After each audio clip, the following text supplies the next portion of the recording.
पत्थर को लेकर गया, एक सब्जी बेचने वाले के पास में पहुंचा और उसने कहा कि ये पत्थर मेरे पास में है और इस पत्थर को मुझे देना है,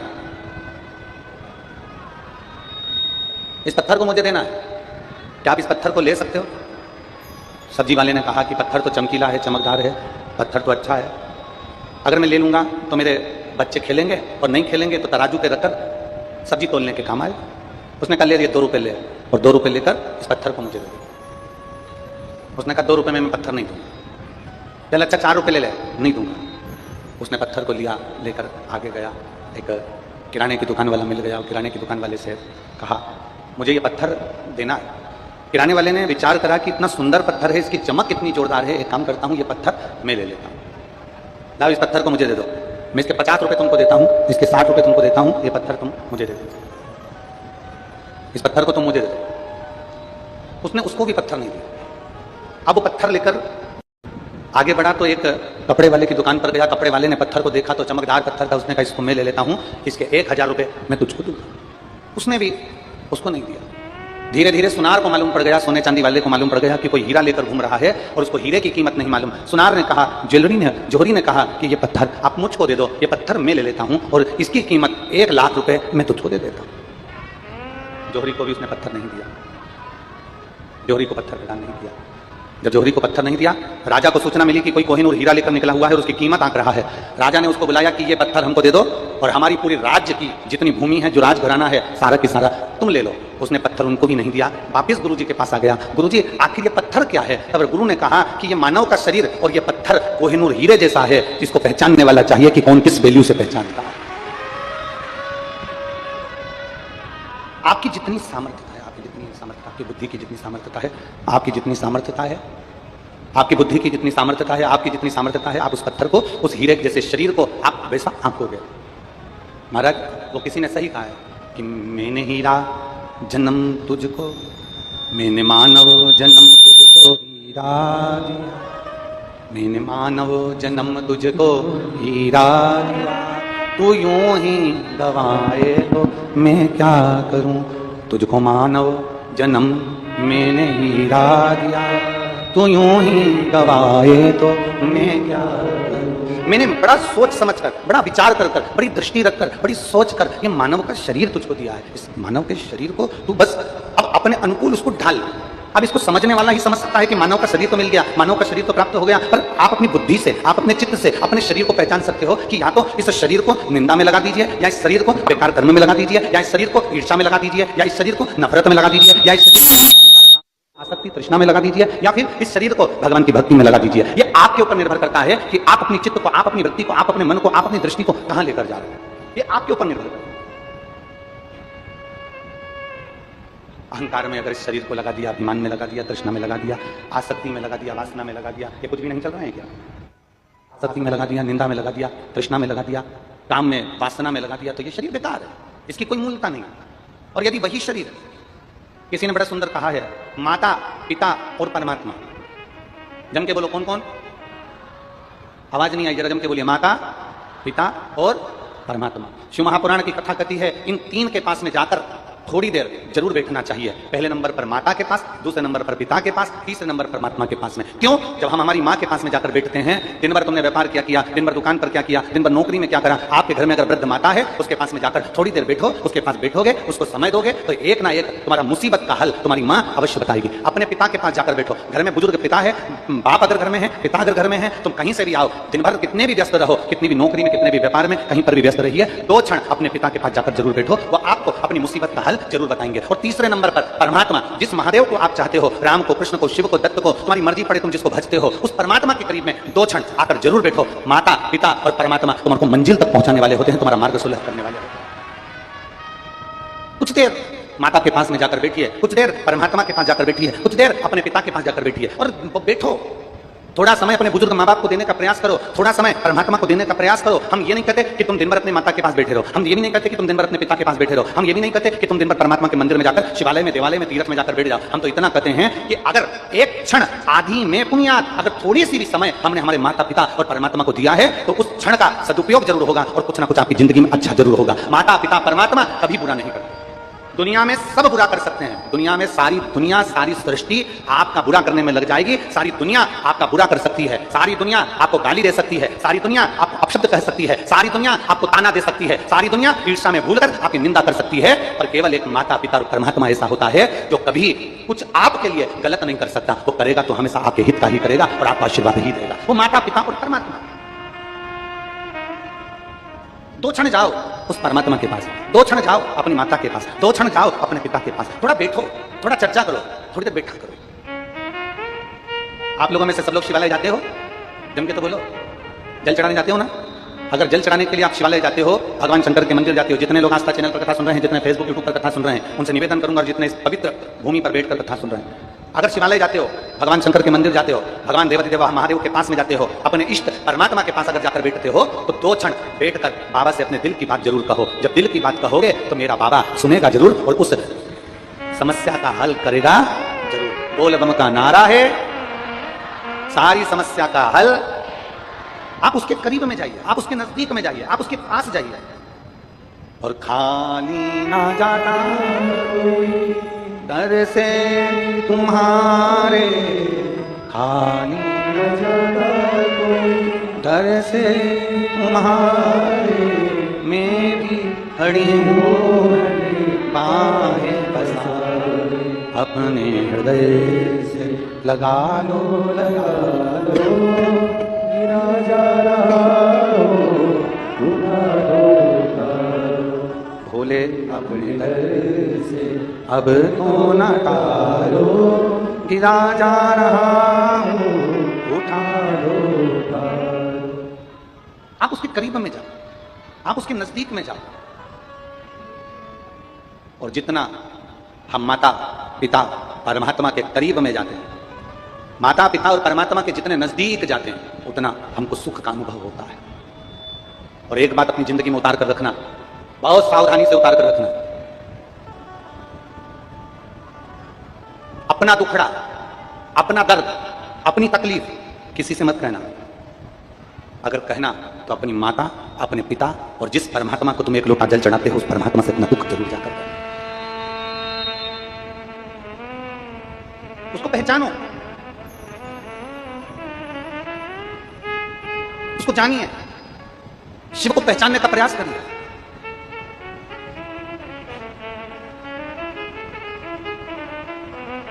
उस परमात्मा को जानने का प्रयास करिए। और जब हम परमात्मा को जानने का प्रयास करेंगे, जिस समय हम जान जाएंगे कि ये छोटा सा शिवलिंग जो तुम्हारे घर में, छोटा सा शिवलिंग रखा हुआ है, तुम्हारे घर में जो शिवालय बना हुआ है, तुम्हारे घर के पास में जो शिवलिंग रखा हुआ है, तुम्हारे घर के पास में जो मंदिर बना हुआ है, तुम्हारे घर में के पास में जो भगवान शंकर का मंदिर है, शिवालय है, जो नदी पर, सरोवर पर, तालाब पर, कुएं के नजदीक में जो शंकर भगवान का शिवलिंग रखा हुआ है, तुम्हारे घर के अंदर छोटे से मंदिर में छोटा सा शिवलिंग रखा हुआ है, जिस दिन तुम पहचान जाओगे कि ये केवल शिवलिंग नहीं है, ये हमारे घर में हमारे माता पिता और परमात्मा का एक प्रतिबिंब बैठा हुआ है, जिससे हमें अपने मन की बात करनी, जिसको हमें अपने दिल की बात करनी और अपने हृदय की बात, अपने चित्त की बात। मैंने मानव जन्म तुझको दिया, तू यूं ही गवाए तो मैं क्या करूं, मैंने नैनों में रोशनी बराबर की, तू यूं ही गवाए तो मैं क्या करूं। तू जितना परमात्मा के नजदीक जाएगा, तू जितना परमात्मा के करीब जाएगा, तू जितना भगवान के नजदीक जाएगा, तू जितना माता पिता और परमात्मा के जितने नजदीक। अब कई लोग कहते हैं गुरुजी हमारी माँ तो हमको गाली देती है, कोई कहता है गुरुजी हमारी सास तो दिन भर गाली देने में लगी रहती है, कोई कहता है गुरुजी हमारे पिता तो हमको गाली देते हैं, गुरुजी हमारे ससुर तो हमेशा गाली देने में लगे रहते हैं। तो निवेदन है, जितनी दुनिया की गाली, जितनी माता पिता की गाली और जितनी दुनिया वालों के ताने आप सुनोगे, उतने मजबूत होते चले जाओगे और मंजिल की ओर बढ़ते चले जाओगे। तुम्हारे घर में, तुम्हारे गांव में मंदिर है, तुम्हारे गांव में अगर मंदिर है तो मंदिर में जो मूर्ति है भगवान राम की, भगवान कृष्ण की, भगवान नारायण की, लक्ष्मी नारायण की, दत्त की, जितनी मूर्तियों का आप दर्शन करते हो, उन मूर्तियों का दर्शन करते करते जरा विचार करिएगा। एक पत्थर जमीन में लगा हुआ है और एक पत्थर की मूर्ति मंदिर के अंदर पूजा रही है। जो जमीन में लगा वो भी पत्थर है, जो मंदिर में रखी मूर्ति है वो भी पाषाण की है, वो भी पत्थर की है। अब जरा विचार करिएगा, इस पत्थर में और मूर्ति में क्या अंतर है। पत्थर को तराशा गया, नक्काशी करी गई, काटा गया, हथौड़ी चलाई गई, छेनी चलाई गई, खूब पत्थर को झेलना पड़ा, खूब मारा, तब जाकर वो पत्थर मूर्ति बन पाया, और मूर्ति बन गया तब जाकर वो किसी मंदिर में जाकर पूजाया। तब जाकर वो पत्थर किसी मंदिर में पूजाया। जब आपको कोई गाली देता है, अपशब्द कहता है, ताने देता है, आड़ा टेढ़ा बोलता है, आपको आपके लोग कहते हैं हमारी सास हमें गाली देती है, लोग कहते हैं हमारे ससुर हमें गाली देता है, लोग कहते हैं हमारे माता पिता हमको गाली देते हैं, वो जितना जितना देंगे, जितना जितना आपके लिए उंगली उठेगी, जितना जितना ताना दिया जाएगा, जितनी जितनी गाली दी जाएगी, जितना जितना अपशब्द कहा जाएगा, उतना उतना आप मंदिर में बैठने की एक मूर्ति की तरह से जाओगे। और याद रखना, सहन कर लिया तो मूर्ति बनकर मंदिर में पूजा गए। जो सहन नहीं कर पाए वो जमीन पर पत्थर लगकर उस पर जूते भी लगाते हैं, उस पर ठोकर भी लगती है। सहन करिए। और ये मानव का शरीर मिला है, सहना पर कहना नहीं। दुनिया अपशब्द बोले उसको बोलने दो, दुनिया ताना दे उसको देने दो, दुनिया गाली दे उसको देने दो, घर के लोग अपशब्द कहें कहने दो, दुनिया के लोग, घर के लोग तुमको ताना दे, मेरी माँ ने ये कर दिया, मेरे पिता ने ये कर दिया, मेरे भाई ने ये कर दिया, मेरे बंधु ने ये कर दिया, मेरे सखा ने ये कर दिया, दुनिया के लोग ताना देने दो, दुनिया के लोग गाली देने दो, दुनिया के लोग अपशब्द कहें कहने दो। सहना पर कहना नहीं, क्योंकि हम उनके जैसे नहीं हो सकते। हमें परमात्मा ने अपना बनाकर भेजा है, तो हमारी वाणी से हमें अपशब्द नहीं कहना। सह लो पर कहो ना, हमें कहना नहीं है। हमें भगवान की भक्ति में इतने डूब जाना है, हमें भगवान के भजन में इतने डूब जाना है, हमें परमात्मा के भजन में इतने डूब जाना है कि हमारे मुख से सुबह शाम दोपहर रात दिन जब भी मौका मिले भगवान शंकर का या तो पंचाक्षर मंत्र नमः शिवाय, या षडाक्षर मंत्र ओम नमः शिवाय, या फिर श्री शिवाय नमस्तुभ्यम, इस मंत्र का जाप हम करते रहें, इसका स्मरण करते रहें, हम इसको पुकारते रहें, इसको जपते रहें। या तो पंचाक्षर मंत्र जपें, षडाक्षर मंत्र जपें, या श्री शिवाय नमस्तुभ्यम जपते रहें। या हमारी तकलीफ की घड़ी में, या हमारे दुख की घड़ी में, या हमारे कष्ट की घड़ी में हमें मजबूतता प्रदान करता है। जब हमारी दुख की घड़ी आती है, जब हमारी तकलीफ की घड़ी आती है, उस जगह पर यह मजबूतता प्रदान करता है। हमारा किया गया जाप, हमारा किया गया अनुष्ठान, हमारा किया गया मंत्र जाप, हमारा लिया गया भगवान का नाम हमें मजबूत करता है, हमें प्रबलता प्रदान करता है। श्री शिवाय नमस्तुभ्यं, श्री शिवाय नमस्तुभ्यं, श्री शिवाय नमस्तुभ्यं, श्री शिवाय नमस्तुभ्यं। कभी मौका मिले तो शिव महापुराण के विद्येश्वर संहिता को उठाना, उसको पढ़ना। उस विद्येश्वर संहिता में लिखा हुआ है कि श्री शिवाय नमस्तुभ्यं बोलने वाले व्यक्ति का मात्र मुख का दर्शन कर लो तो ऐसा लगता है कि शंकर के मुख का दर्शन कर लिया। हमने हजारों अश्वमेध यज्ञ का पुण्य फल अपनी जिंदगी में प्राप्त कर लिया, हजारों अश्वमेध यज्ञ का फल हमने प्राप्त कर लिया।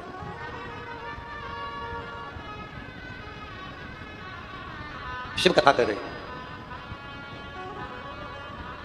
कहीं अभिमत्ता व्यक्ति के भीतर होती है तो वो परमात्मा से भी दूर हो जाता है, भगवान से भी दूर हो जाता है, भजन से भी दूर हो जाता है।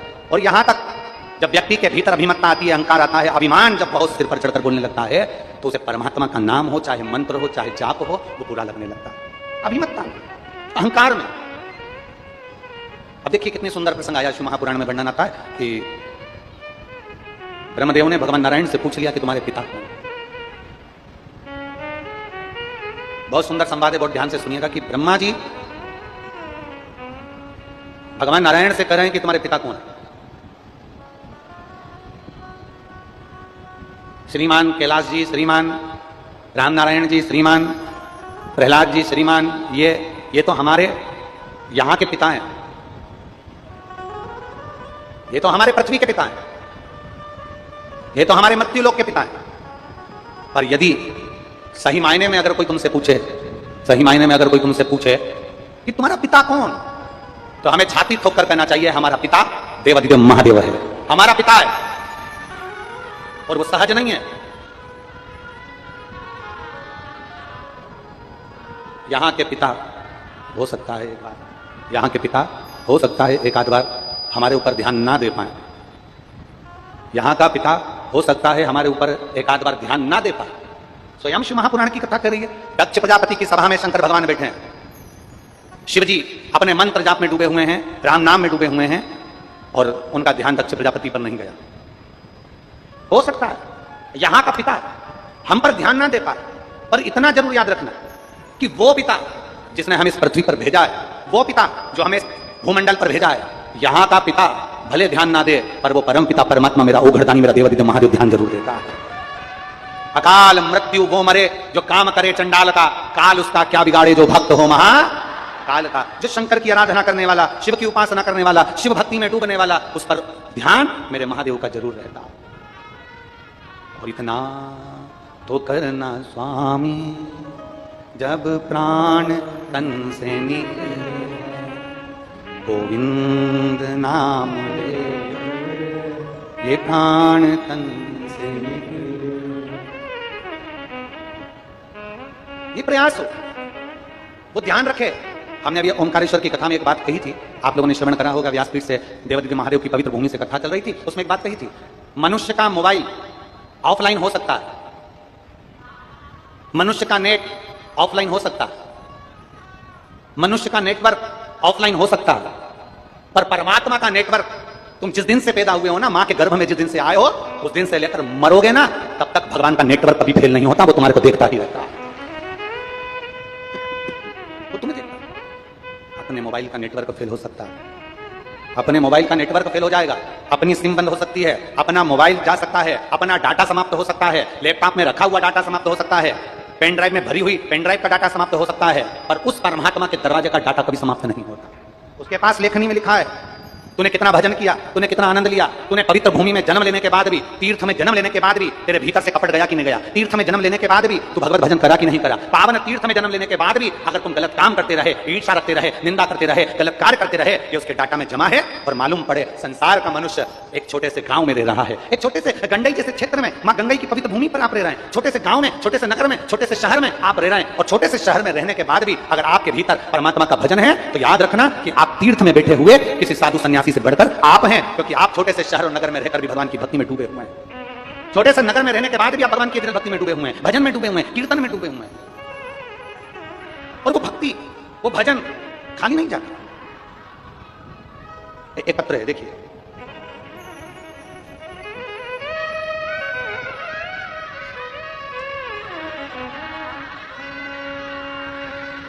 मेरा नाम प्रीति तिवारी है। कहीं बैठी हैं प्रीति तिवारी? कहीं बैठी हो तो हाथ हिलाइएगा, अगर कहीं बैठी हो तो हाथ हिलाइएगा। मेरा नाम प्रीति तिवारी है। गुरुजी, जो लोग पत्र को पढ़ रहे हैं, गला पकड़ रहा है माइक, जो लोग पत्र को पढ़ रहे हैं एलईडी पर या आस्था चैनल पर या फेसबुक यूट्यूब पर, ध्यान दें, मेरा नाम प्रीति तिवारी है। गुरुजी, मैं जगदलपुर छत्तीसगढ़ की निवासी हूँ। कहीं बैठी हो तो हाथ हिलाइएगा। आप ही हैं? बच्चा आया है साथ में? बच्चा आया हो तो लिया, अगर नहीं आया है, आया है तो ले आइए। मेरा नाम प्रीति तिवारी है गुरुजी, मैं जगदलपुर छत्तीसगढ़ की रहने वासी हूँ। मेरा मोबाइल नंबर ये है। मेरे 3 बच्चे हैं गुरुजी, 2 लड़की और 1 लड़का। सबसे छोटा है आदर्श तिवारी, जो 11 साल का है। वह बाकी के बच्चों की तरह ना तो चल पाता था, ना ही ठीक से बाकी के बच्चों की तरह बोल पाता था, और ना ही बाकी के बच्चों की तरह अच्छे से समझ पाता था। फिर हमने सोचा कि हमें एक बार जांच करवानी चाहिए, तो हमने जब जांच करवाया तो पता चला कि उसको डाउन सिंड्रोम नामक एक बीमारी है। इसमें ना तो बच्चा ठीक से बोल पाता है और ना ही ठीक से बाकी बच्चों की तरह ठीक से समझ पाता है, और बाकी बच्चों की तरह शरीर का विकास भी नहीं होता है। गुरुदेव, आज मेरा बेटा बाबा देवादिदेव महादेव का पूरा नाम, मंत्र का पूरा जाप करता है। दुनिया के लोग मुझसे पूछें कि श्री शिवाय नमस्तुभ्यम में क्या है, कोई मुझसे पूछे, मैं मेरा बेटा एक शब्द नहीं बोल पाता था, चल नहीं पाता था, बैठ नहीं पाता था, पलंग पर पड़ा रहता था। आज कोई मुझसे पूछे श्री शिवाय नमस्तुभ्यम में क्या है, आज मेरा बेटा बाबा देवादिदेव महादेव की कृपा से 11 साल के बाद मुख से उसके श्री शिवाय नमस्तुभ्यम निकलता है। आज मेरा बेटा अच्छे से चल फिर पाता है, अच्छे से बोलना भी शुरू कर दिया है। बाबा की इतनी अच्छी असीम कृपा हुई है कि सीहोर में हम 3 साल की कथा सुन रहे हैं। 2022, 2023, 2024 हमने 3 बार की कथा सीहोर कुबेरेश्वर धाम की सुनी। वहां का रुद्राक्ष का जल मैं अपने बच्चे को देती हूँ, और मेरा बच्चा जो उठ नहीं पाता था, बैठ नहीं पाता था, बोल नहीं पाता था, चल नहीं पाता था, पलंग पर रहता था, आज मेरा बेटा श्री शिवाय नमस्तुभ्यम भी बोलता है, चलता भी है, फिरता भी है और बात भी करता है। ये मेरे शिव की कृपा, ये मेरे शंकर की कृपा। मैं बाबा को प्रणाम करने के लिए आई, और तेरी कृपा बिना ना हिले एक भी अणु, लेते हैं श्वास तेरी कृपा से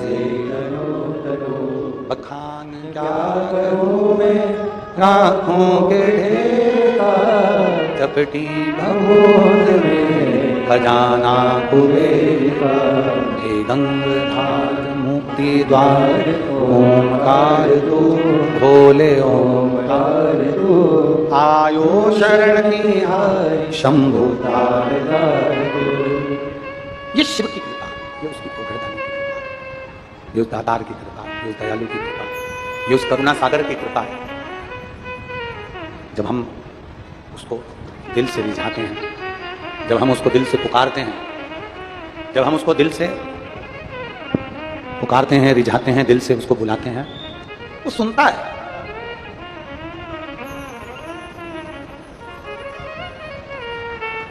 आपने दिल से पुकारा उसको, आपने दिल से उसको आवाज दी, आपने दिल से उसको नमन किया, आपने दिल से उसको पुकारा, तो क्यों ना सुने? केवल उसको हृदय से पुकारा जाए। और मेरे भोले दया करना, मैं तेरे भरोसे हूँ। मेरे बाबा दया करना, मैं तेरे भरोसे हूँ। ना घर के भरोसे, आप भी बोलिए, सब बोलिए। ना घर के भरोसे हूँ, ना परिवार के भरोसे हूँ। ना घर के भरोसे हूँ, ना परिवार के भरोसे हूँ। मेरे बाबा दया करना, मैं तेरे भरोसे हूँ। भोले बाबा दया करना, मैं तेरे भरोसे हूँ। हम उसके आश्रित हो, हम जो कुछ कहें उससे कहें।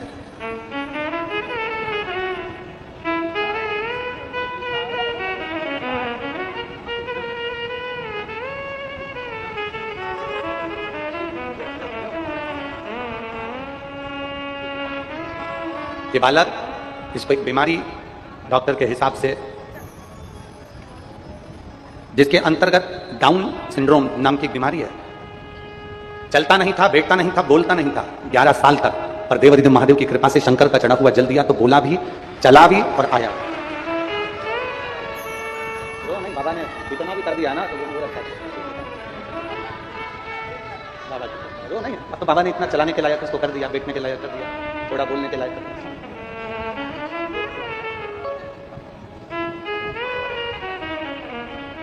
ये उसकी कृपा, ये उसकी उदार, ये उसकी दया। और जिस दिन विश्वास पक्का होगा, जिस दिन भरोसा पक्का होगा, जिस दिन दृढ़ता पक्की होगी, उस दिन शिव को मिलने में देरी नहीं होगी। शंकर मिलेंगे। ना तो सियोर वाला महाराज आया, ना कोई भभूति, ना कोई बेल, ना कोई श्रीफल, ना हमारे पास से कुछ तुमको दिया जाता है। हमारे पास तो केवल एक ही चीज मिलती है, शंकर भगवान के प्रति जैसे तुलसीदास बाबा ने शिव जी को विश्वास कहा है, हमारे पास तो केवल एक चीज मिलती है कि शंकर पर विश्वास करना और एक लोटा जल चढ़ाकर उसका आचमन करना। एक ना एक दिन देवाधिदेव महादेव तुझे सुनेगा जरूर और देगा जरूर, देगा। भरोसे को डिगने मत दो, अपने विश्वास को टूटने मत दो, अपने भरोसे को समाप्त मत होने देना, अपने भरोसे को डिगने मत देना, अपने विश्वास को कभी खत्म मत होने देना। तुम्हारे पड़ोसी भी अगर तुमसे कहें कि क्या होता है शंकर जी को जल चढ़ाने से, क्या होता है श्री शिवाय नमस्तुभ्यं बोलने से, क्या होता है शंकर जी की कथा सुनने से, क्या होता है शिव महापुराण की कथा सुनने से, पड़ोसी भी तुमसे बार बार कहे, 50 बार करे, 1000 बार कहे, ढेरों बार कहे, तो भी कह देना कि तुझे लगता है कि शिवपुराण सुनने से क्या होता है, तो एक बार घर में गीता प्रेस गोरखपुर की शिवपुराण को लाकर पढ़कर देख कि शंकर की कृपा का क्या गुणगान होता है। शिव क्या है, क्या होगा शंकर को जल चढ़ाने से, क्या होगा बेलपत्र खाने से, क्या होगा रुद्राक्ष का जल पीने से। जिन्होंने रुद्राक्ष का जल पिया है उसको आज भी मालूम है कि रुद्राक्ष का जल साधारण है। एक पत्र है, देखिए इस पत्र में पहले जो फोटो लगे हैं आप उनको देखिए, जो फोटो देखिए जो आईसीयू में वेंटिलेटर पर पड़ा हुआ व्यक्ति है। एलईडी पर आप लोग पत्र में फोटो देखेंगे और आस्था चैनल पर देख रहे होंगे। जो आईसीयू में पड़ा हुआ वेंटिलेटर पर पड़ा हुआ व्यक्ति, मैं चांदनी राजपूत, पति संदीप राजपूत, दुर्ग गया नगर छत्तीसगढ़ से हूं। कहीं बैठी हो तो हाथ हिलाइए, कहीं बैठी हो तो हाथ हिलाइए अगर बैठी हैं।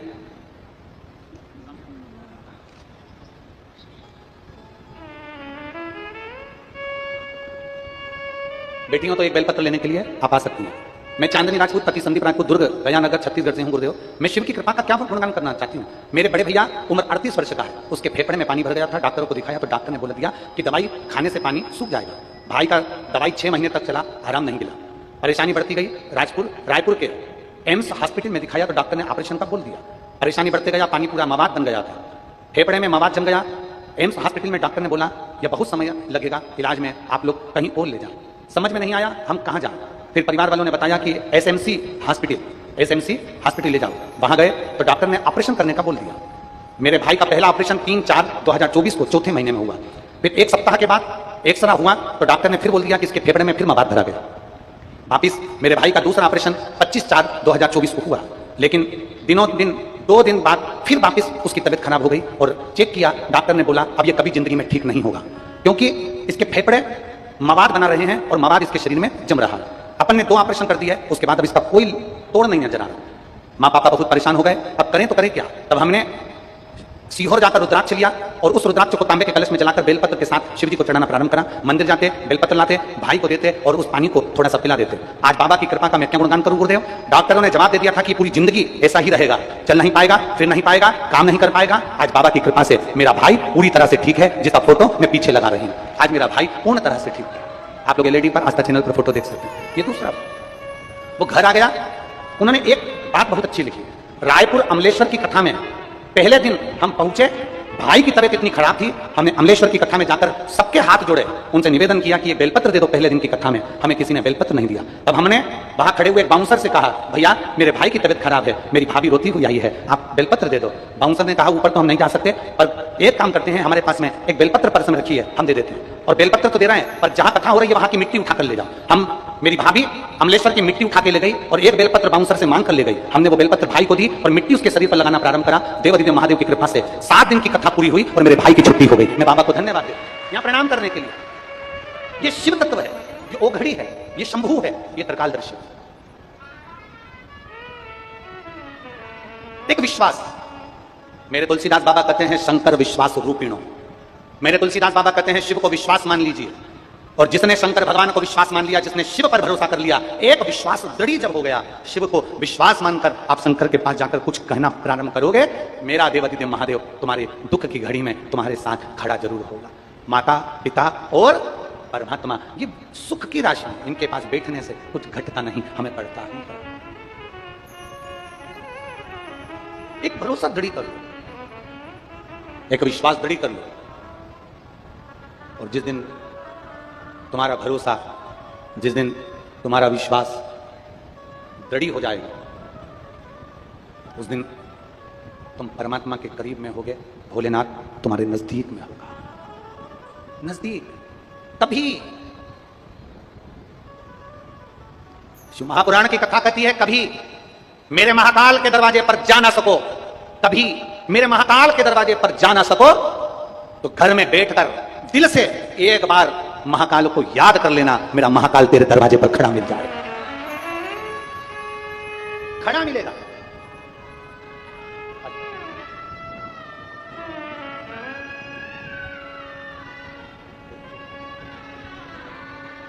ठीक है बेटा, ठीक है, आराम हो गया, घर आ गए, यहाँ लाए थे, बता रही हैं। अब चलने फिरने लगे तो हम सुबह उनको यहाँ प्रणाम करने के लिए वहां से लेकर आए थे, अब पूर्ण तरह से।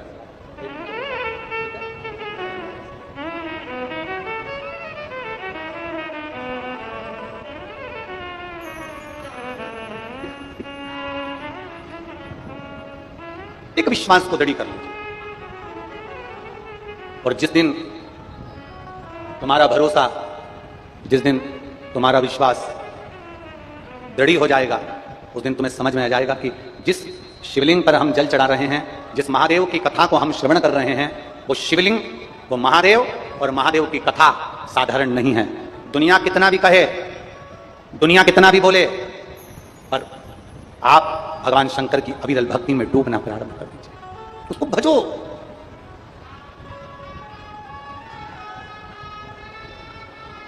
वो एक लाइन आप लोग गुनगुनाते हो, कौन कहता है भगवान आते नहीं, द्रौपदी की तरह हम, अरे बोलो तो जम के, बुलाते नहीं। कौन कहता है भगवान खाते नहीं, बेर शबरी की तरह हम खिलाते नहीं। कौन कहता है भगवान सोते नहीं, मां यशोदा के जैसे लोरी सुनाते, कहां सुना, कौन कहे। जिस दिन पक्के भरोसे के साथ में, जिस दिन पक्के विश्वास के साथ में, जिस दिन पक्की दृढ़ता के साथ में हम परमात्मा को पुकार लेंगे, परमात्मा हमारे सम्मुख में किसी ना किसी के रूप में हमारे सामने आकर खड़ा होता है, अपने सब। ब्रह्मा जी के भीतर थोड़ी सी अभिमतता आ गई थी। ब्रह्मदेव ने पूछ लिया भगवान नारायण से, तुम्हारे पिता कौन है, तुम्हारे पिता कौन? भगवान विष्णु ने सहज स्वभाव में कह दिया, बड़ी सरलता में कहा, मेरे पिता देवाधिदेव महादेव है। भगवान विष्णु ने बड़ी सरलता में कह दिया, भगवान नारायण ने बड़ी सहजता में कह दिया, मेरे पिता देवाधिदेव महादेव है। भगवान नारायण के पिता देवाधिदेव महादेव? हाँ। आपके पिता को देखना चाहता हूं। भगवान ब्रह्मा जी ने कहा, मैं पिताजी को देखना चाहता हूं।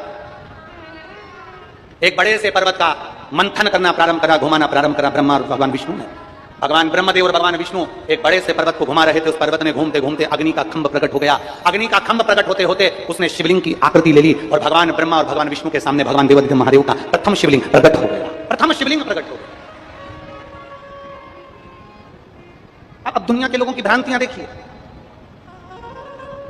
अब कोई तो कह देता है कि शंकर भगवान के शिवलिंग की आराधना मत करो, कोई कह देता है शंकर भगवान के शिवलिंग पर जल मत चढ़ाओ, कोई कह देता है शंकर भगवान के शिवलिंग की पूजन ना करो, क्योंकि कई लोग अपने अपने विचार रख देते हैं। पर शिव महापुराण की कथा कहती है, विदेश्वर संहिता कहती है, भगवान ब्रह्मा और भगवान विष्णु ने एक बड़े से पर्वत को घुमाना प्रारंभ करा और घुमाते घुमाते शंकर भगवान का स्वरूप वहां प्रकट हो गया। वो शिवलिंग की आकृति प्रकट हो गई, भगवान शंकर वहां प्रकट हो गए। और आकाशवाणी भी, ब्रह्मदेव तुम भगवान नारायण के पिता को जानना चाहते थे, मेरे स्वरूप का दर्शन तुमको हुआ है। मृत्युलोक में, संसार सागर में, पृथ्वी पर, इस भूमंडल में जो संसार के मनुष्य मेरे इस स्वरूप की पूजन करेंगे, शंकर भगवान कहते हैं मेरे इस लिंग स्वरूप की पूजन करेंगे, संसार का वो मनुष्य मेरी आराधना करते हुए सर्व सुखों को पाता हुआ अंत में कैलाश धाम पर जाकर विराजमान हो जाएगा।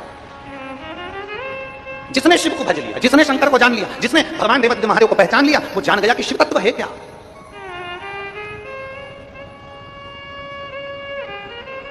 ये पहचाने तो, कोई जाने तो। ये उसी में कहा है जैसे किसी की गाड़ी की पहिए की हवा निकल गई, किसी के गाड़ी के पहिए की हवा निकल गई। हवा निकली तो वो हवा डलवाने के लिए गया और उसने गांव में जाकर पूछा, भैया हवा कहां मिलेगी? तो गांव वाले भैया ने कहा, हवा तो सब दूर है, सभी जगह। उसने कहा, भैया हवा तो सब दूर है पर हवा मिलेगी कहां? तो उसने कहा कि सब जगह हवा है, संसार में पूरे में हवा ही हवा है, हवा कहां नहीं है। उसने कहा, इससे तो बेवकूफे से क्या बात करना, अगला चले गए। फिर आगे गया, फिर जाकर पूछा, भैया हवा चाहिए, हवा मिलेगी? उसने कहा, हवा तुझ में भी हवा है, मुझ में भी हवा है, सारी दुनिया में हवा है। ए भैया हवा तो सारी दुनिया में है पर मेरी गाड़ी की हवा निकल गई है, उसमें हवा डालना है। तो हवा ही तो बता रहा हूं सब जगह है। अब गाड़ी में हवा भरना है तो ऐसे पकड़ पकड़ के भर सकते हो क्या? जम के बोलो जरा, अरे बोलो तो रे डंडी वालों, पकड़ पकड़ के हवा को भर लोगे? नहीं, गाड़ी में अगर हवा भरना है तो हवा की मशीन वाले के पास जाना पड़ेगा, मशीन वाला उस हवा को भरेगा, तब जाकर गाड़ी के चक्के में हवा भराएगी, तब जाकर वो गाड़ी आगे बढ़ पाएगी। शिव महापुराण की कथा कहती है, हवा सब जगह है, परमात्मा सब जगह है, हर जगह परमात्मा बैठा है, कण कण में भगवान बैठा है, सब दूर परमात्मा बैठा है। गाय के नस नस में दूध होता है और गाय का दूध गाय के थन से निकलता है, गाय का दूध गाय के कान से नहीं निकलता, गाय का दूध गाय के मुख से नहीं निकलता, गाय का दूध गाय के नाक से नहीं निकलता, गाय का दूध गाय के थन से निकलता है। गाय के नस नस में दूध है पर निकलने का स्थान गाय का थन है, उसी तरह परमात्मा कण कण में है और उसको पाने का स्थान शिवालय और शिव महापुराण की कथा। हवा सब जगह पर है, हवा हर जगह पर विराजमान है, पर उस हवा को गाड़ी के अंदर भरना है तो मशीन के पास जाना पड़ेगा। उसी तरह आपको और हमको परमात्मा को प्राप्त करना है तो शिव महापुराण की कथा में जाना पड़ेगा, अब परमात्मा प्राप्त हो, तब भगवान प्राप्त हो। बिना वहां जाए हमें परमात्मा मिल ही नहीं सकता। ब्रह्मा और भगवान विष्णु ने घर्षण किया, शिवलिंग की आकृति प्रकट हो गई, भगवान शंकर का एक प्रतिबिंब प्रकट हो गया, भगवान शंकर के शिवलिंग की आकृति प्रकट हुई, शिवलिंग की आकृति प्रकट हुई तो ब्रह्मदेव ने कहा, इस शंकर भगवान का सिर कहां है और पांव कहां है? शिवलिंग की आकृति में पांव कहां, सिर कहां, ढूंढने के लिए ब्रह्मा और विष्णु ने विचार करा। ब्रह्मदेव कहते हैं, मैं भगवान शंकर का सिर देखकर आता हूं, नारायण तुम पांव देखकर आओ, चरण देखकर आओ। भगवान विष्णु पाताल में जाने लगे, भगवान ब्रह्मा आकाश में जाने लगे। भगवान ब्रह्मा सिर ढूंढ रहे हैं और भगवान विष्णु चरण ढूंढ रहे हैं। ढूंढते ढूंढते ढूंढते ढूंढते ढूंढते भगवान विष्णु को लगा पिता का चरण ढूंढना कठिन है, वापिस आ गए। संसार में कोई जन्म नहीं लिया जो अपने पिता को पहचान गया। पूरे भूमंडल पर, पृथ्वी पर, संसार में कोई ऐसा जन्म नहीं है जो पूर्ण ब्रह्म की तरह है।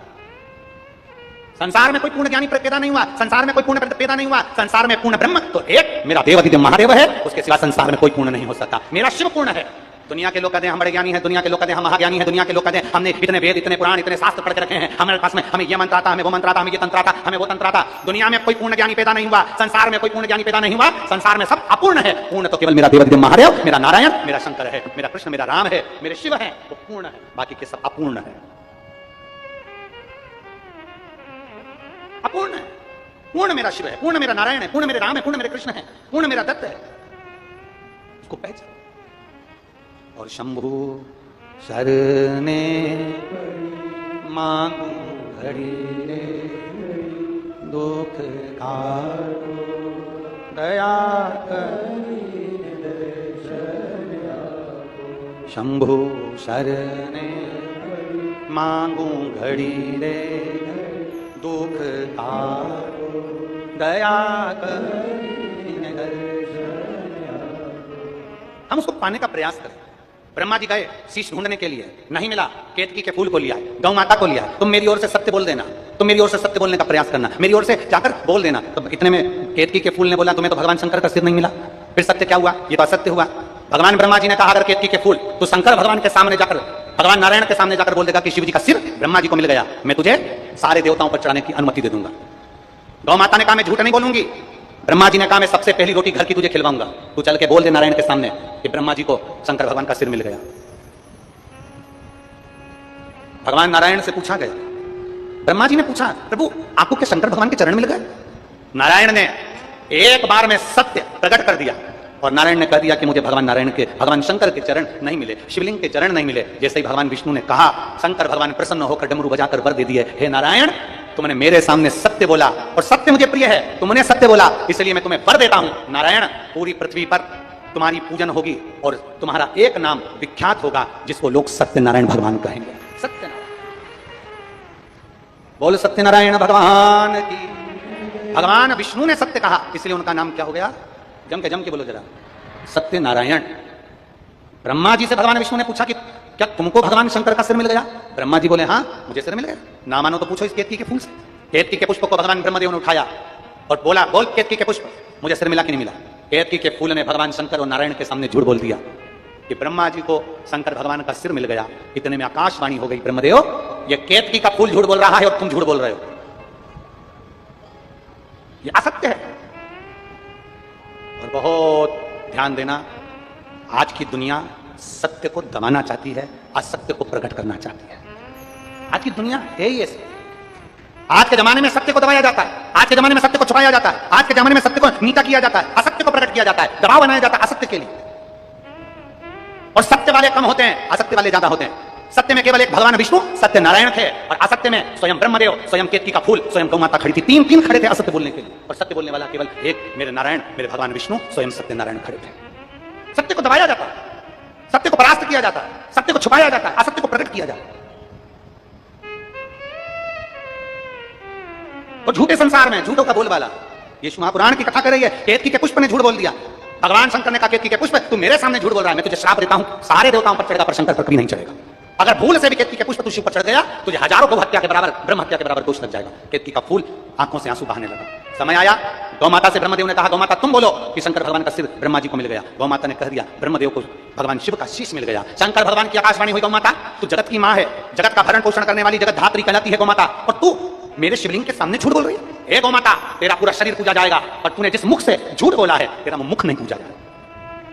दुनिया के सारे दान आगे से होंगे, वस्त्र दान आगे से, कन्या दान आगे से, मुद्रा दान आगे से, स्वर्ण दान आगे से, अन्न दान आगे से, मंदिर की परिक्रमा आगे से। पर सुनो गौ माता, गौ का दान गाय की पूंछ पकड़कर किया जाएगा, पीछे से किया जाएगा, क्योंकि तुमने झूठ बोल दिया, तुम असत्य बोल दिया। केतकी के पुष्प ने झूठ बोला, गौ माता ने झूठ बोल दिया, ब्रह्मा जी कह रहे हैं कि आकाशवाणी झूठी है। अब देखिए स्वयं शंकर की वाणी को भी झूठा ठहराया जा रहा है, स्वयं शिव की वाणी को भी झूठा ठहराया जा रहा है, स्वयं शिव की वाणी। शंकर भगवान के लिए ब्रह्मा जी करें, ब्रह्मदेव भगवान शिव के लिए करें, ये आकाशवाणी झूठी है, ये आकाशवाणी जो हो रही है झूठी है, ये शंकर की वाणी नहीं हो सकती। अब शिव की वाणी को भी ब्रह्मदेव टला रहे हैं, उसको दबा रहे हैं कि वाणी झूठी है। शंकर भगवान शिवो घरदानी त्रिकालदर्शी कैलाशी अविनाशी शिव, मेरे भोलेनाथ अपने पैर के नखून को तोड़कर फेंके, काल भैरव प्रकट कर लिया, काट दे ब्रह्मा जी का सिर, जिस ब्रह्मा जी के मुख से झूठ निकल रहा है, काट दे। काल भैरव ने अपने हाथ का नाखून तोड़कर ब्रह्मा जी का सिर काट दिया। ब्रह्मा जी का कटा हुआ सिर लुढ़कते लुढ़कते लुढ़कते लुढ़कते गया, उनके रक्त से कर्मनाशा नदी प्रकट हो गई। भगवान विष्णु ने शंकर जी के हाथ जोड़कर स्तुति कर ली, बाबा कृपा करिए, ब्रह्मा जी का कटा हुआ सिर कहां जाएगा, लोग अपमान करेंगे, लोग अपशब्द कहेंगे, कुछ तो कृपा करो बाबा, कुछ दया करो। शंकर भगवान बोले, इस ब्रह्मदेव ने झूठ बोला है, गौ माता ने झूठ बोला है, केतकी के पुष्प ने झूठ बोला है, और मेरी आकाशवाणी को भी झूठा ठहराया जा रहा है। ब्रह्मदेव कहते हैं, भगवान नारायण कहते हैं, आप क्षमा करो क्योंकि क्षमा की मूर्ति हो, आप कृपा करो क्योंकि कृपा की मूर्ति हो। भगवान शिव, आपका तो नाम कर्पूर घोरम करुणावतारम संसार सारम बुझ गए। शिव जी, आप तो कर्पूर घोरम करुणावतारम, आप करुणा के अवतार हैं, आप संसार का भरण पोषण करने वाले हैं, आप दुनिया का कल्याण करने वाले हैं, आपको गुस्सा नहीं करना, आपको क्रोध नहीं करना, आप तो क्षमा की मूर्ति हैं। आप एक बार क्षमा कर दीजिए, प्रभु कृपा कर दीजिए। और ध्यान देना, जो सत्य पर डिगा होता है, जो सत्य के अनुकूल चलता है, जो सत्य पर प्रबल होकर चलता है, वो झुकना भी जानता है, नम्रता भी जानता है, और अपनी वाणी की मिठासता भी जानता है। जिसके अंदर सत्यता है, जिसके अंदर सत्यता का पुट है, जिसके अंदर नम्रता का पुट है, जिसके अंदर सत्यता भरी होती है, वो झुकना भी जानता है, प्रणाम करना भी जानता है, नमनता भी जानता है, साष्टांगता भी जानता है, और जगत का कल्याण करना भी जानता है। जिसके अंदर सत्य समाहित होता है। शंकर भगवान से कहा गया, आप तो कर्पूर घोरम करुणावतारम संसार सारम भुजगेंद्रहारम, आप तो करुणा के सागर हो। ब्रह्मा जी ने आपको अपशब्द कहे, ब्रह्मा जी ने कुछ कह दिया, ब्रह्मा जी का सिर कट गया, पर क्षमा कर दो, क्षमा करो। शंकर भगवान ने नारायण जी के कहने पर भगवान ब्रह्मा जी के कटे हुए सिर को बट वृक्ष बना दिया और कहा, यह बड़ का पेड़ कहलाएगा, बट वृक्ष कहलाएगा। तो क्या ब्रह्मा जी का सिर पूजनीय नहीं होगा? शंकर भगवान कहते हैं, इसने असत्य बोला है, तो भी मैंने इसको बट वृक्ष बना दिया। मैं स्वयं, ब्रह्मा जी कर रहे हैं, भगवान शंकर कर रहे हैं, भले इसने झूठ बोला, भले इसने असत्य करा, भले इसने गौ माता को लेकर आया, भले केतकी के फूल को लेकर आया, उसके बाद भी मेरे शंकर ने करुणा करी। और शिव जी कहते हैं, मैं इस बड़ के पेड़ के नीचे स्वयं आकर बैठूंगा और दुनिया में मेरा नाम बटकेश्वर महादेव कहलाएगा। बटकेश्वर महादेव, बोलो बटकेश्वर महादेव की। भगवान शिव का एक नाम बटकेश्वर महादेव हो गया। सत्य पर अपना आनंद लेने वाले भगवान शिव सत्यम शिवम सुंदरम में रहने वाले बड़ के पेड़ के रूप में ब्रह्मा जी के पास में जाकर बैठ गए, क्योंकि जिसके अंदर सत्य होता है, जिसके अंदर नम्रता होती है, जिसमें कहीं नम्रता का भाव होता है, वो झुकना भी जानता है। और घर का जो बुजुर्ग है, बड़ा है, वो बयो है, वो झुककर आनंद लेकर अपनी जिंदगी को आनंदित होकर चलता है, आनंदित होकर चलना। और देख लिया संसार हमने, देख लिया सब मतलब के यार हमने, झूठे नाते झूठे रिश्ते, झूठे नाते झूठे रिश्ते, अरे झूठा है संसार हमने देख लिया, सब मतलब के यार हमने। कितना मतलब का जमाना, कितना झूठा जमाना है। घर में कोई बुजुर्ग मर गया, घर में कोई बूढ़ा मर गया, घर में कोई वृद्ध मर गया, तो सब रो रहे हैं, सबकी आंख में आंसू है, घर के बच्चे देख रहे हैं, माँ भी रो रही है, पिता भी रो रहे हैं, सब रो रहे हैं। रोते रोते इतने में कह दिया, दादाजी जिस चादर पे सोए थे बाहर फेंक दो, जिस दरी पर सोए थे बाहर फेंक दो। मरे हुए व्यक्ति के कपड़े बाहर फेंक दिए जाते हैं, मरे हुए व्यक्ति के चादर बाहर फेंक दी जाती है, मरे हुए व्यक्ति की दरी बाहर फेंक दी जाती है, मरे हुए व्यक्ति का डंडा छड़ी चश्मा बाहर फेंक दिया जाता है। इतने में छोटा सा बच्चा रोते रोते बोला, मम्मी दादाजी के गले की चेन भी तो फेंक दो। दरी फेंक दी, चादर फेंक दी, डंडा फेंक दिया, चश्मा फेंक दिया, दवाई फेंक दी, दादाजी का एक एक सामान, मरे हुए व्यक्ति का एक एक सामान फेंक दिया गया। तो गले में पड़ी हुई चेन, हाथ में पड़ी हुई अंगूठी फेंकी नहीं जाती। इतने में माँ ने बेटे को धर के दिया, चुप बैठ, ये थोड़ी ना फेंकते, प्रॉपर्टी थोड़ी ना फेंकते, गोल्ड थोड़ी ना फेंकते। अरे देख लिया संसार हमने, सब मतलब के यार हमने, ये संपूर्ण मतलब की दुनिया, संपूर्ण केवल मतलब की दुनिया, केवल मतलब की। ध्यान देना, एक बात आपसे पूछें, उत्तर दीजिएगा। दाल में नमक कम है तो ऊपर से डाल सकते हो कि नहीं डाल सकते? अरे बोलो तो जम के, डाल सकते। रोटी में नमक कम है तो, अरे बोलो तो जम के, नहीं डाल सकते। दाल में नमक कम है ना, ऊपर से डाल लो, पर रोटी में नमक कम हो गया तो ऊपर से नहीं डाल सकते। उसी तरह बचपन में भगवान का भजन कर लो, जवानी में भगवान का भजन कर लो, अधेड़ी में भगवान का भजन कर लो, बुढ़ापे में रोटी अगर बन गई ना तो भजन नहीं हो पाएगा, फिर भजन हो नहीं पाएगा, नमक नहीं डल पाएगा। दाल में नमक डाला जा सकता है, अर्थात बचपन में भजन किया जा सकता है। दाल में नमक डाला जा सकता है, अर्थात जवानी में भजन किया जा सकता है। दाल में नमक डाला जा सकता है ऊपर से, मतलब अधेड़ी में भी शंकर के मंदिर जाया जा सकता है। पर जब बुढ़ापा आएगा, अर्थात रोटी बन गई, मतलब पूरी जिंदगी निकल गई, बचपन जवानी अधेड़ी सब चले गया और रोटी बन के तैयार हो गई, बुढ़ापा हो गया, अब कौन उसमें भजन डालेगा? पाँव से चलता नहीं बनेगा, हाथ से काम नहीं बनेगा, आंखों से दिखाई नहीं देगा, कानों से सुनाई नहीं देगा, सोफा सेट पूरा निकल गया होगा। हंसोगी भी तो मुंह में 2 या 3 दांत दिखेंगे। भजन भी गाओगे तो हवा पूरी निकल जाएगी। कैसे? बुढ़ापे में अंधे हो जाओगे, दरस तुम कर नहीं पाओगे, दरस कर भरी जवानी में बुढ़ापा किसने कौन देखा? बुढ़ापे में लंगड़े।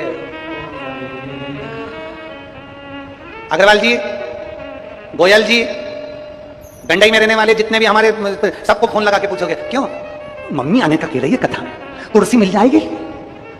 अरे बुढ़ापे में, अरे बोलो बोलो जम के बोलो जरा, बुढ़ापे में घुटने दुखे, बुढ़ापे में कमर दुखे, बैठ तुम, इसलिए बचपन है, जवानी है, अधेड़ी है, भगवान की कथा में बैठने का मौका मिल जाए बैठ लो। 200-300 किलोमीटर के एरिया में कथा हो रही है तो चलकर, गाड़ी में बैठकर, अपने परिवार वालों के साथ में बैठकर, चलकर जाकर कथा सुन लो।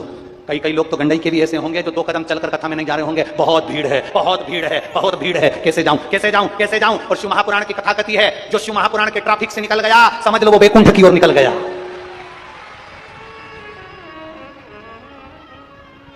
भगवान यहाँ ट्रैफिक में उलझाता जरूर है, वो उलझाता क्यों? क्योंकि जितनी देर तुम यहां उलझ लिए वहां सुलझ जाओ और बुढ़ापे में बेहरे हो जाओगे। मशीन लगा के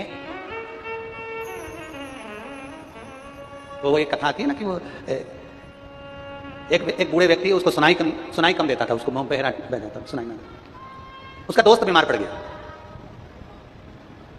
और दोस्त बीमार पड़ा तो हॉस्पिटल में एडमिट था, और हॉस्पिटल में एडमिट तो इसने अपने लड़के से कहा मेरा दोस्त बीमार है रे, मुझे दिखा ला। ये उसको देखने चले गए। अब ये कान से बह रहे, फोटो से पहचान जाता, थोड़ा थोड़ा कान से बह रहा था। अब ये हॉस्पिटल में पहुंचा, वो बेचारा आईसीयू के रूम में पड़ा था, बॉटल भी चढ़ रही थी और गुस्से में तो था ही, क्योंकि चिढ़ रहा था बहुत। बीमार होता है व्यक्ति तो थोड़ी चिड़न आ जाती है, चिड़चिड़पन आ जाता है, बीमार व्यक्ति को थोड़ा चिड़चिड़ हो जाता है, दवाइयां गोलियां खाते खाते, रिपोर्ट जांच कराते कराते चिड़चिड़। अब इतने में ये पहुंच गया, जाते से इसने पूछा कैसे हो? इतने में जो पलंग पर पड़ा था वो कह रहा मर रहे हैं। अब इसको सुनाई तो दिया नहीं, इतने में कर दिया भगवान की कृपा है। अब इतने में फिर वो बहरे व्यक्ति ने पूछ लिया किसका इलाज चल रहा है? अब जो पलंग पे पड़ा था यमराज का चल रहा है। इतने में वो बहरा व्यक्ति बोला बहुत अच्छा डॉक्टर है, तुरंत निर्णय कर देता है। फिर उसने पूछा क्या क्या खाने का बोला?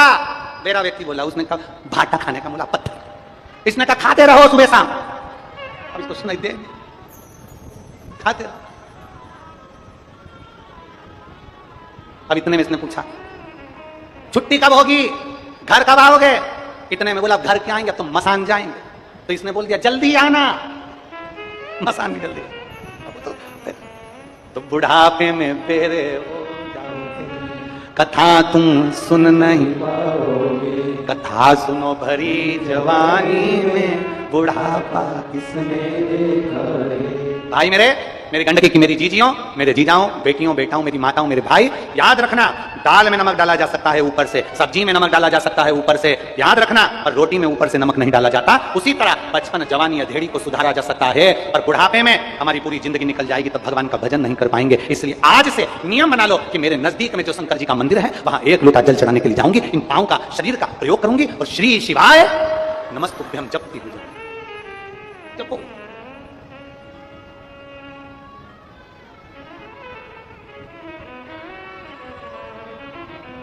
भगवान का भजन करते हो महाराज।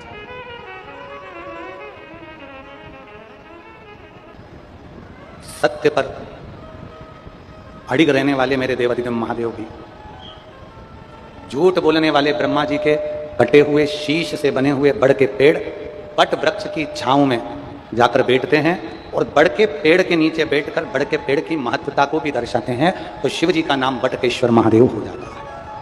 बोले बटकेश्वर महादेव की। शिव का नाम बटकेश्वर महादेव।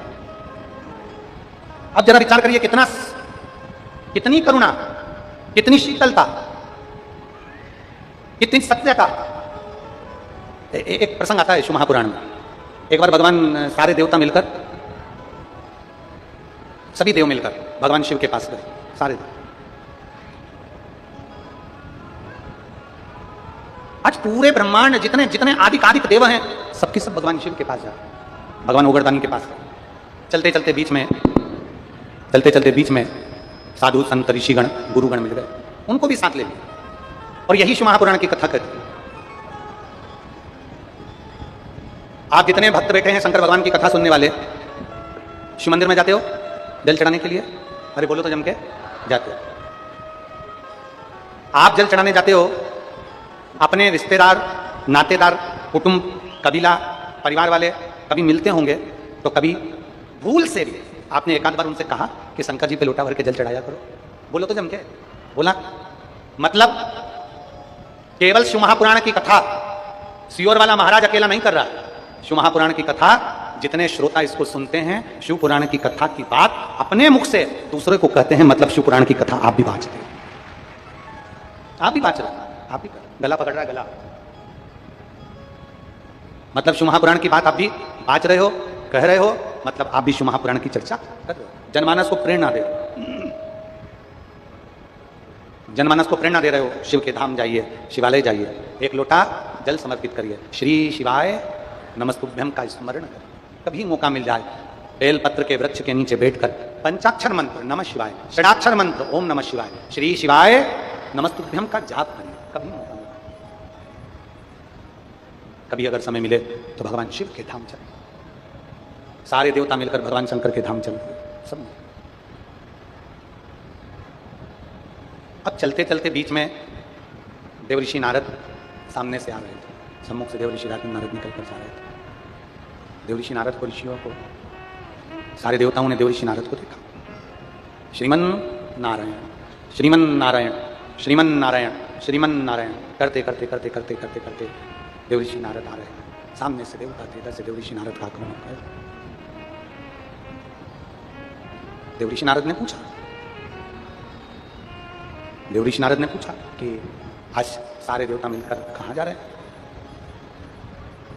आज इतने सारे देवता मिलकर कहां जा रहे हैं?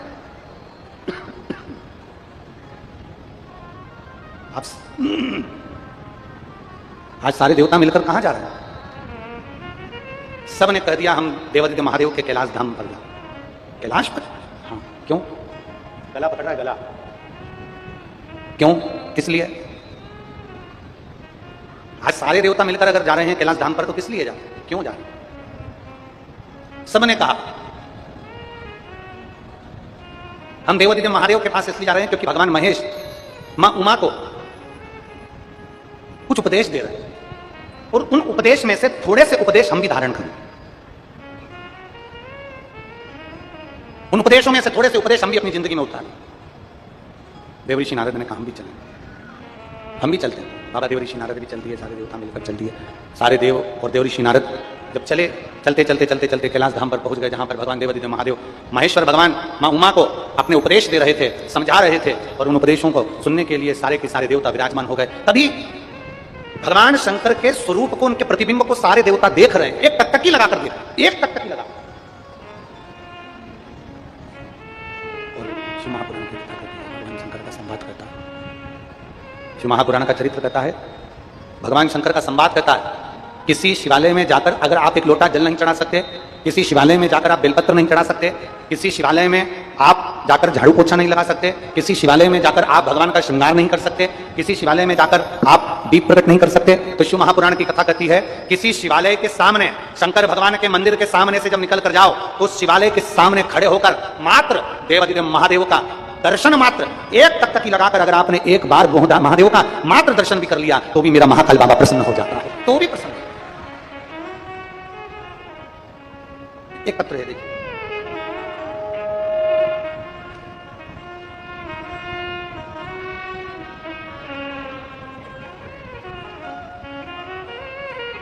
मैं सीमा सोनी, पति प्रकाश सोनी, निवासी बेमेतरा, वार्ड क्रमांक 18, जिला बेमेतरा, छत्तीसगढ़ से हूँ।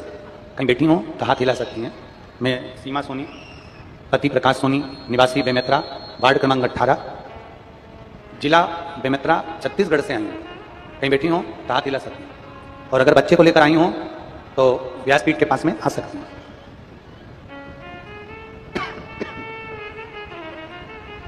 गुरुदेव, 12 वर्षों तक संतान की प्राप्ति नहीं हुई। 12 वर्षों से डॉक्टरों का इलाज चलता रहा पर संतान की प्राप्ति नहीं हुई। 12 वर्ष तक रेगुलर मैंने डॉक्टरों को भी दिखाया, वेदों को भी दिखाया, जगह जगह गोदी भी भरवाई, पर औलाद का सुख नहीं आया। किसी के कहने पर पहली बार मैंने अपनी कमर में सफेद आंकड़े की जड़ को बांधा, क्योंकि विश्वास तो हमारा खत्म हो गया था, भरोसा तो हमारा टूट गया था कि 12 वर्ष हो गए और संतान का सुख नहीं है। फिर भी एक शंकर की भक्त के कहने पर सफेद आंकड़े की जड़ को बांधा, पशुपतिनाथ का व्रत किया और भगवान भोलेनाथ की ऐसी कृपा हुई कि मेरा गर्भ ठहर गया। 12 वर्ष के बाद अगर औलाद हो रही है तो घर में इतनी खुशी होगी गुरुदेव कि शायद दुनिया में ऐसी तो आतिशबाजी भी नहीं होगी जो मेरे घर के लोगों की खुशी थी। गुरुदेव, 21/11/2022 के दिन, सोमवार के दिन रात्रि को 9:50 पर सुबह 9:50 पर बाबा भोलेनाथ की कृपा से मेरे घर में पुत्र ने जन्म लिया। मैं बाबा को धन्यवाद देने के लिए आई हूं कि 12 वर्ष के बाद देवादिदेव महादेव ने कृपा करी है। 12 साल के 12 वर्ष के बाद भगवान शिव की करुणा हुई। और तेरी कृपा बिना ना हिले एक भी। एक पत्र बड़ा अच्छा है, देखिए।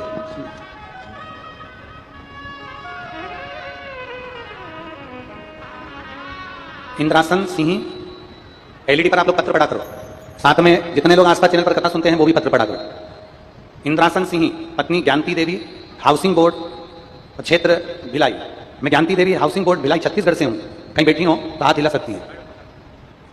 दिख रही हैं ज्ञानती देवी? अगर आपके पति भी आए हो तो आप दोनों व्यासपीठ के पास में आ सकती हैं। अगर पति भी आए हैं उनके, आए साथ में, तो उनको भी लिया, आ जाइए। मैं ज्ञानती देवी, हाउसिंग बोर्ड भिलाई से आई हूं। मैं क्या वर्णन करूं गुरुदेव, मेरे पति की तबीयत 15 दिसंबर को अचानक खराब हो गई और उनकी आवाज में बदलाव आना शुरू हो गया। आवाज के बदलाव के कारण बस हमको डॉक्टर को दिखाए। डॉक्टर को दिखाते दिखाते उनकी आवाज 80% चली गई। 80% चली गई तो न्यूरोलॉजिस्ट को दिखाया, फिर जांच करना प्रारंभ करी और एमआरआई वगैरह कराने पर मालूम पड़ा कि उनको कैंसर हो गया। जब उनको गले का कैंसर बताया, इसके बाद हमें पता चला तो हमने फिर वापस दूसरे हॉस्पिटल में जांचें कराना प्रारंभ करी तो मालूम पड़ा कि उनके ब्रेन में ट्यूमर भी हो गया और ट्यूमर हो गया जिसके कारण बस उनका शरीर कष्ट बढ़ता चले गया। तकलीफ इतनी बढ़ गई गुरुदेव कि हम वर्णन नहीं कर सकते। 24/1/2024 को हम फिर दूसरे हॉस्पिटल में गए। वहां उनसे कहा गया कि ऑपरेशन के लिए डॉक्टर ने कर दिया। ऑपरेशन की तारीख निश्चित हुई 25 और 26 जनवरी। 25-26 जनवरी का ऑपरेशन पक्का हुआ, पर 25-26 जनवरी को छुट्टी थी तो ऑपरेशन की तारीख 29 जनवरी फाइनल करी गई। 29 जनवरी को ऑपरेशन की तारीख निकली। हम ऑपरेशन के लिए उनको लेकर गए और ऑपरेशन के लिए लेकर गए तो डॉक्टर ने वापिस उनका टाटा मेडिकल सेंटर में पीसीटी सीटी टेस्ट कराया, जिसमें पता चला कि इनका जो ट्यूमर है वो सारे शरीर में दिख रहा।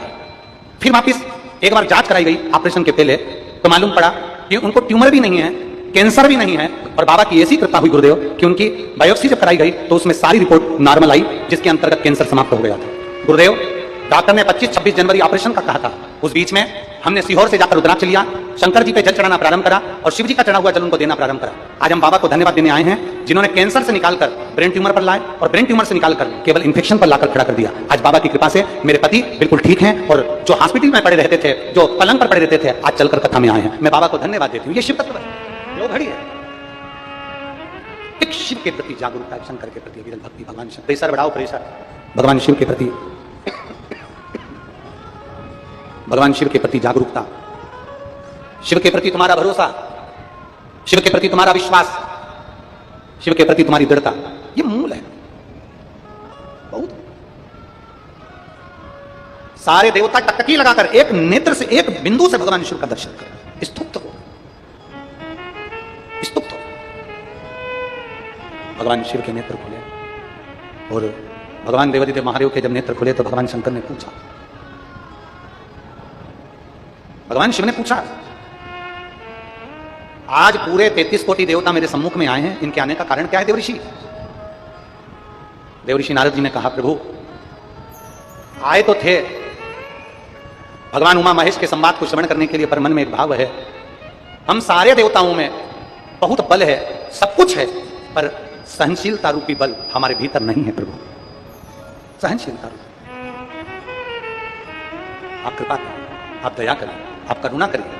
शिव जी, भोलेनाथ जी कहते हैं, सुनो नारद, संपूर्ण ब्रह्मांड में मैं सारे सुख देता हूं, सारा विभव देता हूं, सारी खुशियां देता हूं, ब्रह्मांड के प्रत्येक मनुष्य को सारा सुख प्रदान कर देता हूं। और शंकर जी कहते हैं सहनशीलता रूपी गुण तो केवल शंकर के भक्त के पास ही प्राप्त हो सकता है, बाकी के कहीं नहीं मिल सकता। सहनशीलता, कोई कुछ बोल दिया सह लिया, कुछ अपशब्द कह दिया सह लिया, ताने दे दिए सह लिया।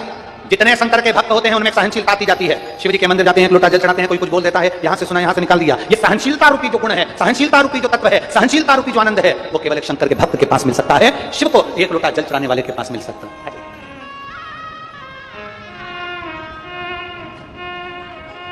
इंद्रासन सिंह पत्नी श्री जानती देवी, हाउसिंग बोर्ड क्षेत्र भिलाई से हैं। एक बार जोरदार ताली बजाएं जिनको डॉक्टर ने पहले कैंसर बता दिया, बाबा देवादिदेव महादेव की ऐसी करुणा हुई।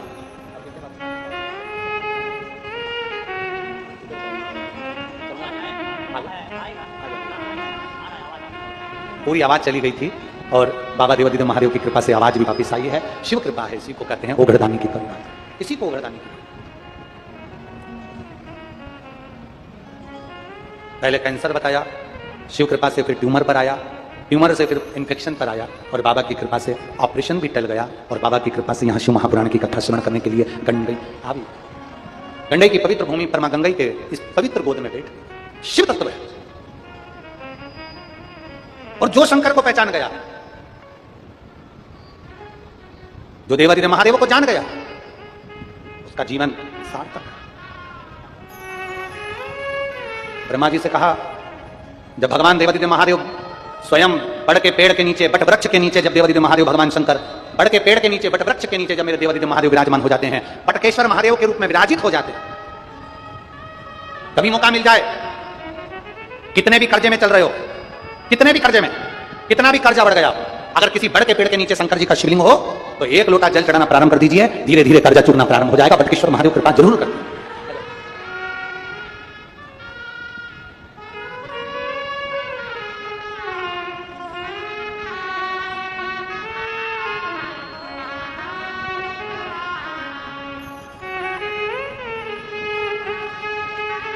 सीमा सोनी, पति प्रकाश सोनी, निवासी बेमेतरा, वार्ड नंबर 18, जिला बेमेतरा।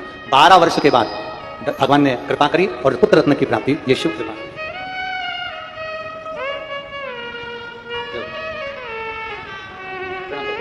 प्रणाम प्रणाम।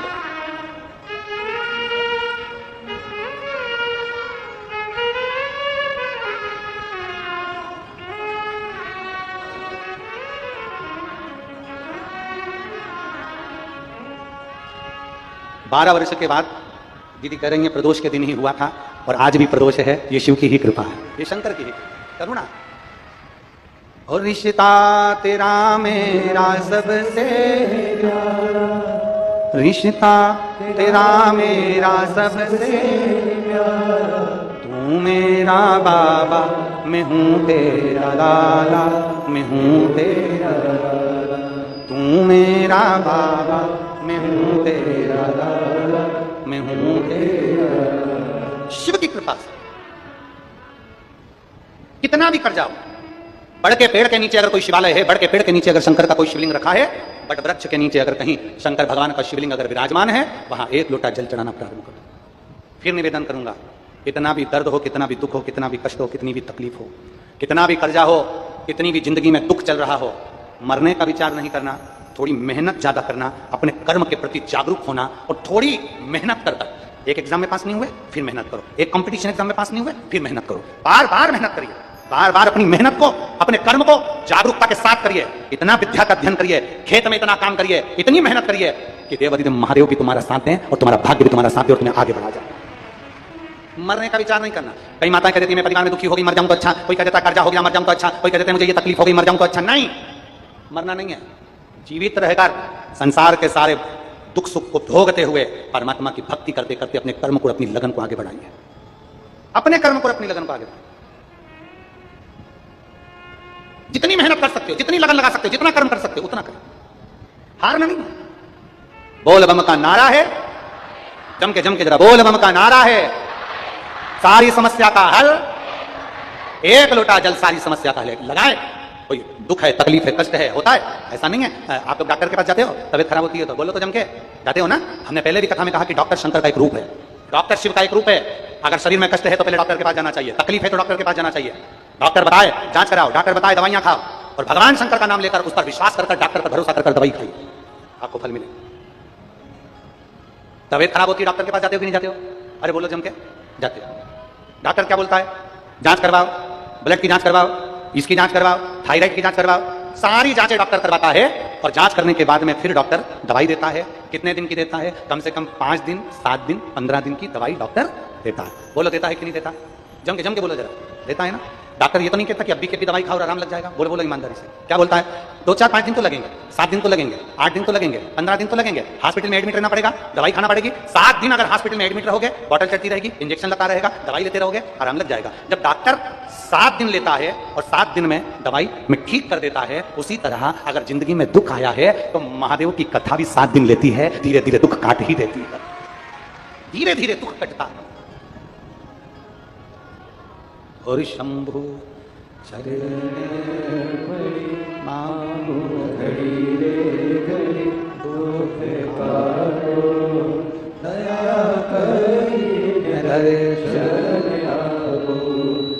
शंभु शरणे पड़ी मांगो घड़ी रे घड़ी, दुख काटो दया करी दर्शन। कटता है, थोड़ा समय लगता है, थोड़ा समय लगेगा पर दुख कटेगा। डॉक्टर भी 7 दिन की दवाई देता है, 5 दिन की दवाई देता है। भोलेनाथ की कथा कहती है तकलीफ ज्यादा है, शंकर के मंदिर जाना मत छोड़ो, एक लोटा जल चढ़ाना मत छोड़ो, धीरे धीरे दुख कटेगा, कटेगा जरूर, बाबा खुशियां देगा, देगा जरूर। अच्छा, आप लोग इतने सारी संख्या में बैठे हो, लाखों की संख्या में बैठे हो, 1, 2, 3 पंडाल भरे हैं, पीछे के पूरे ग्राउंड भरा पड़ा है, टेंटों में जगह नहीं है, लोग बाउंड्री पे चढ़े हुए, आसपास में रोडों पर यहाँ बैठे हुए हैं, ग्राउंड में जहां जहां जमीन पर। आपसे एक बात पूछें, जब से आपने शंकर जी को जल चढ़ाना प्रारंभ करा तब से, और उसके पहले का समय जब आप जल नहीं चढ़ाते थे, सावन में जाते थे, शिवरात्रि कर जाते थे, दोनों समय को जरा विचार करना एकांत में बैठ। जो पहले का समय निकला वो कितनी तकलीफ का, कितने कष्ट का समय था, और आज हम रोज शंकर जी को जल चढ़ाते हैं तो भगवान अगर दुख भी देता है तो धीरे धीरे समाप्त करता चले जाता है और सुख का जीवन हमको देना प्रारंभ कर देता है। वो शिव है, वो घड़ी है, वो शंभु।